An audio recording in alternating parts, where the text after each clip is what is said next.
So, Jake, in the pod, we talked about your racing brain, which is just my most favourite expression now moving forward. But let's talk about your training brain. How do you train? How do regular people learn to train like an athlete? Like, where do you start on that journey? A lot of it is the same point that most people have to start their running journey. It's the same point that we have to start at almost every single start of winter. So we have like 3 or 4 weeks off at the end of summer after racing, and we have to build up probably the same way that anybody would. And that is literally like one day at a time. So it's not pushing yourself when you're not ready. It's not running when stuff's sore, because it's listening to your body, because it's a lot more responsive and you need to be a bit more careful to it then. So it starts off by literally, just for us or for anybody, it'd be by getting out the door and running at whatever pace feels natural for you and feels good for you. So it would be whether that's you're out for 5 minutes, 10 minutes, 15 minutes. Like we would start with 15 minutes pretty much, just going out for a little jog. And then you have to kind of build those layers from there. So it's mainly, there's a lot that can go wrong within running, and there's a lot of warning signs beforehand that will give you kind of time to be able to pick up on that. So if we go out on runs and our body's sore, like we're lucky that we can go and see somebody straight away to try and see whether it's a problem or not. And I think everybody has to have that same sort of attitude where you can only train as much your body will let you. And if there's a little problem, the worst you can do is run through it, because then you'll be out for a lot longer. And for the sake of having a day or two off, you could end up having a month or two off, which is not what you want.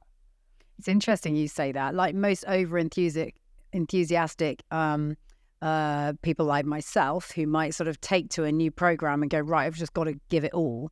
It is interesting that we probably get that completely wrong. And like you say, it's just the incremental building up of a thing, rather than just going out of the blocks firing and suddenly, you're an hour and a half through your run and wish you hadn't even started it, because you're going to pay for it the next day. So it's gentle and often, is it? That's the approach. Yeah. So I guess the further through it you would get, the more you're going to be able to introduce harder stuff. But then after harder stuff, there has to be an easier day. Like you can't just thrust your body and always be going out expecting to run PBs, run your quickest miles, hit Strava segments even. It's just making sure that you designate days to actually recover in, because without that, you're not going to see the improvements that you're hoping for. And I think it's important to have clear goals as to why you're getting out and training. So whether that's just for your own personal reasons, like you want to get fitter, you want to kind of live a more active and better lifestyle, or whether you have like a race in mind, like a time in mind, it's making sure you remember those, because they're the things that are going to get you out of bed when it's wet and miserable and dark, and getting out on the roads and doing your run, rather than opting to stay in bed, which is a much easier option out of those. What does recovery look like for an athlete? Because I certainly know from when Ben has done a lot of training, sort of what he sort of puts himself through, and then what he needs to do from a recovery perspective. What does it look like from your perspective as a runner?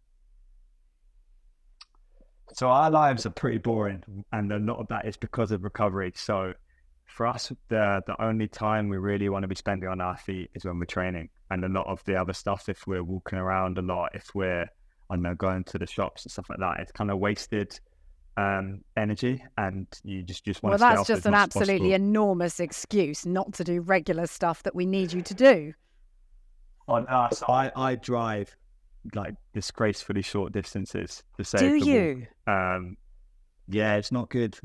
And what, in order to preserve the reserves effectively and save yourself from injury?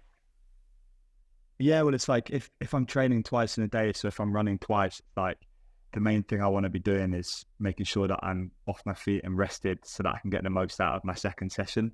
It probably does turn into a bit of an excuse sometimes with it, and I would say that you probably found it as well, but athletes are the laziest, hardworking people you could probably meet. It's like we're very, very hardworking in what we do, but then we're very lazy around it, because that is what we have to do to be able to work hard and what's important for our jobs almost. And yeah, so I nap every day. So after training and after lunch, I'll have like 45 minutes maybe sleep. And I remember saying to my brother and sister that, and they were like, "What, you nap every day?" It's like, you toddler. And like, that is just part of like getting more sleep hours in, more recovery. But for me, I have a very good ability to say no to stuff. So if I ask myself, is going to something, like say if I was going to an event, going into, I know, London for something, it's like, is it going to help my running? No.